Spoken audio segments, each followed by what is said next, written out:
The morning everything ended. The call came at 4 in the morning, the kind of hour that never brings good news.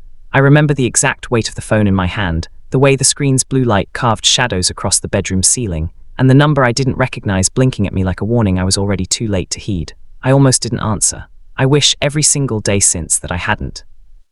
"Mrs. Calloway," a woman's voice said, steady and rehearsed in the way that only detectives and doctors ever manage to sound at such an hour. "This is Detective Marlene Hurst. I need you to come to the downtown precinct. It's regarding your son, Daniel." My son, Daniel, 28 years old. The boy I had raised alone after his father walked out when Daniel was 7. The boy who used to fall asleep with a picture book pressed to his chest and would cry whenever a bird hit our kitchen window. The same boy who had, as I would learn in excruciating detail over the next 48 hours, systematically stolen $1,342,000 from me, his own mother, over the course of 4 years. I sat on the edge of the bed for a long time before I moved, not because I was in shock, not yet, but because some quiet part of me, deep and animal and ashamed, had already known something was wrong, had known it and looked away, and sitting there in the dark, I was forced, finally, to stop looking away. Who Daniel was and who I thought he was. To understand the betrayal, you have to understand the love. And I loved Daniel the way only a mother who has sacrificed everything for a child can love, completely, recklessly, with a total suspension of self-preservation.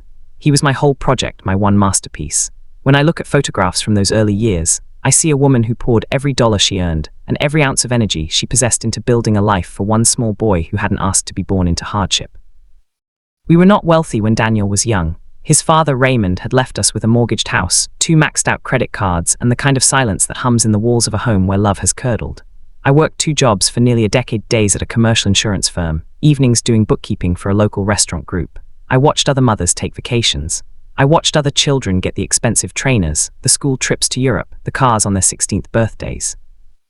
Daniel got second-hand textbooks and a mother who came home exhausted, but never, not once, let him see her cry. It worked, God help me, it worked so beautifully that I convinced myself I had won. Daniel got a scholarship to study finance at a good university. He graduated with honors. He was charming, handsome, well-spoken. He could walk into a room and make everyone in it feel like the most interesting person alive. People trusted him instantly. I was so proud it almost hurt. He could walk into a room and make everyone in it feel like the most interesting person alive. I was so proud it almost hurt. I did not yet understand that the very quality I admired most in him was the same quality that would one day hollow me out. I did not yet understand that the very quality I admired most in him, that uncanny ability to make people feel safe, feel seen, feel chosen, was the same quality that would one day hollow me out. 5 years ago, my mother died and left me her estate. She had lived modestly, a small house, no flashy lifestyle, but she had been quietly, methodically saving money for 60 years, and when the solicitor read the will, I discovered she had left me just over $2 million. It was the kind of money I had never touched in my life. I was overwhelmed, bewildered, and if I am being honest, frightened of it. I did not know how to manage a sum like that. Daniel did, or so he told me. The architecture of the theft. He presented it beautifully, as he presented everything. He sat across from me at my own kitchen table, his laptop open, spreadsheets glowing, and talked me through an investment strategy with the quiet, reassuring authority of a man who had been waiting for this moment his entire professional life. He explained diversification. He explained projected returns. He used words like compound interest and portfolio rebalancing and inflation-hedged assets, and I sat across from him and felt, for the first time in a very long time, that I could rest. That someone was taking care of things. That my boy, my extraordinary, capable boy, had finally become the person I had always believed he could be. I signed over power of attorney. I let him manage the accounts. I told myself this was trust. I told myself this was the natural order of things, the child surpassing the parent, the student becoming the teacher. I told myself 100 small, comfortable lies and wore them like a warm coat against the cold truth that was already beginning to settle in. The theft was not crude. There was no single dramatic transfer of funds. Daniel was far too intelligent for that, and perhaps that intelligence is the thing I grieve most, not the money, but the mind that chose to use itself this way. He created shell accounts. He generated falsified investment statements with his own design software, printing them on headed paper that matched the fonts and logos of legitimate financial institutions. Every quarter he would sit with me over coffee and present me with a portfolio summary showing steady, modest growth. I would nod, I would feel grateful, I would sometimes squeeze his hand. Meanwhile he was spending, not wildly, that would have attracted attention. He spent the way a person spends when they have learned to be patient about getting what they want, steadily, carefully, always with a plausible explanation ready. A new apartment, a good investment, mum, property in that area is going to triple. A car, I need it for client meetings, it writes off as a business expense. Holidays he described as networking retreats. A watch that cost more than I had earned in some of my worst years, which he told me had been a gift from a client. The lies were always just credible enough, just worn enough at the edges to feel real, and I wanted so badly to believe them. The cracks I chose not to see. There were signs, there are always signs, and the hardest part of living through something like this is not the betrayal itself. It is the archaeology you are forced to do afterward, excavating every moment you dismissed, every instinct you silenced, every question you swallowed to keep the peace.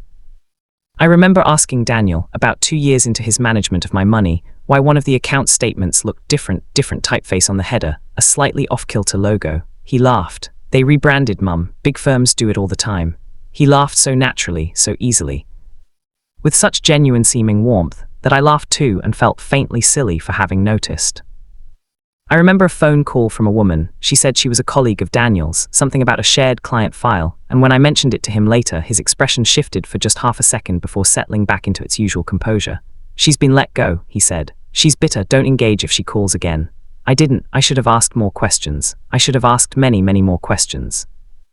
I remember my friend Patricia, who had known Daniel since he was in primary school, saying to me over dinner once, "You know, I love Daniel, but he's always been very good at telling people what they want to hear."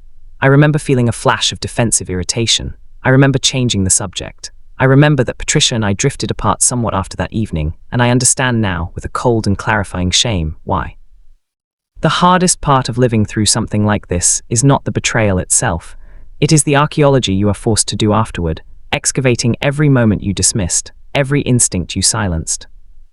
The truth is that I had built Daniel into something I needed him to be, and he had been clever enough, or desperate enough, to inhabit that shape. A good son, a successful son, a son who validated every sacrifice I had made. To see through him would have been to dismantle something I had spent 30 years constructing, and I was not ready to do that, so I didn't. The night the wall came down. It was Daniel's girlfriend who broke it open. Her name was Sasha, and she had been with him for 3 years, a quiet, careful young woman who I had always liked but never quite managed to get close to. She called me on a Tuesday afternoon, and her voice was so controlled, so determinedly steady, that I knew immediately she had been rehearsing this call for a long time. She told me she had found documents, bank statements, real ones, bearing Daniel's name and account numbers she did not recognize. She had found a second phone. She had found a ledger handwritten meticulous that accounted, in Daniel's own careful script, for transfers made from accounts she believed were mine. She had not wanted to believe it. She had spent 3 weeks trying to explain it away before she could not anymore.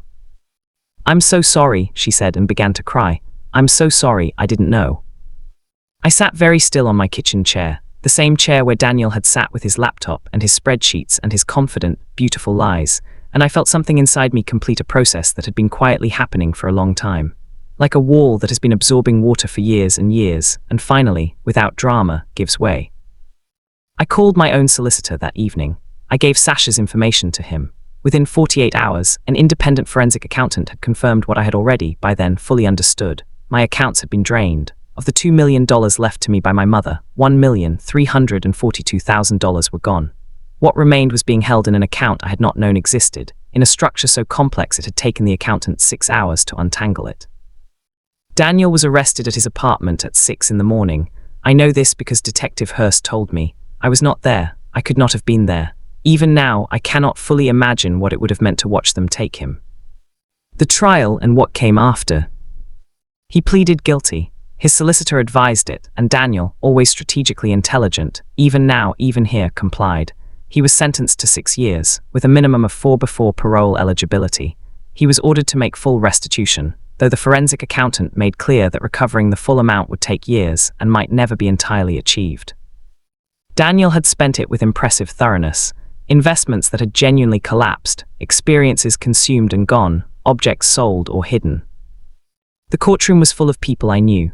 Neighbors, old friends of my mother's, 1 or 2 former colleagues from the insurance firm. I sat in the front row and I did not cry, not once during the proceedings, because I had made a decision before I arrived that crying was something I would do in private, and that in this room in this hour I would be dignified. I owed myself that. Daniel looked at me once, just once, as they led him out. I have thought about that look more times than I can count, and I still cannot fully interpret it. There was shame in it, I believe that, I need to believe that. But there was something else too, something more complicated, something that might have been a kind of grief that mirrored my own. We had both lost the same thing, the version of us that had existed in the story I had spent his whole life telling. People asked me in the weeks and months that followed how I was managing. They asked with the particular gentleness people use when they are genuinely uncertain what answer they are hoping to receive. I told them I was managing because it was true, and because the alternative, to not manage, felt like giving Daniel a victory he did not deserve. What I know now. I have not visited Daniel in prison. This is a decision I revisit regularly, turning it over like a stone, examining what is underneath. It is not a decision made from hatred. I am not certain I am capable of hatting him, and that is perhaps its own kind of wound. It is a decision made from the recognition that there are things I need to rebuild, and I cannot begin rebuilding them if I am still, at any level, making space for the person who knocked them down. I have learned, with the help of a very good financial advisor, one who was vetted by my solicitor, one whose credentials I verified independently, one whose statements I read line by line myself, to understand my own money. This sounds small. It is not small. For a woman who spent 30 years working and saving, and yet always deferring to others when it came to decisions about what that work had produced, learning to look my own finances in the eye without flinching has been one of the more significant acts of my adult life. I have spoken to other women and men who have been stolen from by people they loved. There are more of us than anyone admits. Financial abuse within families is one of the most underreported forms of fraud in existence, in part because the shame is so specifically designed to silence. You have been foolish, says the shame. You should have seen it. You should have known. What kind of mother doesn't know? But I want to say something clearly, for anyone reading this who recognizes something of their own story in mine. The failure was not in the loving. The failure was not in the trusting. Those are not weaknesses, or rather, they are weaknesses only in the sense that an open hand is weaker than a closed fist, and I refuse to spend whatever years I have left making my hands into fists. My mother saved for 60 years to leave me something. She scrimped and went without and made choices that cost her comfort so that one day I might have security. Daniel took more than money when he took what he took. He reached back through time and took from her too, from a woman who was no longer here to know it had happened. That is perhaps the thing that hollows me out most completely on the bad days. The days when I sit in the kitchen, in the chair where it all began, and the silence in the house has weight. But here is what I have decided, and I hold to it the way my mother held to her savings books, stubbornly, quietly, without apology. I will not let the story of my life be a story about what was taken from me. I was a woman who worked, who sacrificed, who built. Something was stolen from what I built. But the building, the decades of early mornings and late evenings, the 2 jobs and the second-hand textbooks and the love that, even now, even after everything, has not entirely released its grip, that cannot be taken. That is mine. It was always mine. Daniel made his choices. Now I am making mine. A note from the author. The name Daniel and certain identifying details have been changed to protect the privacy of those involved. The financial figures, the timeline, and the emotional truth of this account are real. If you recognize your own experience in these pages, know that you are not alone, and that there is no shame in having loved someone who was not worthy of it.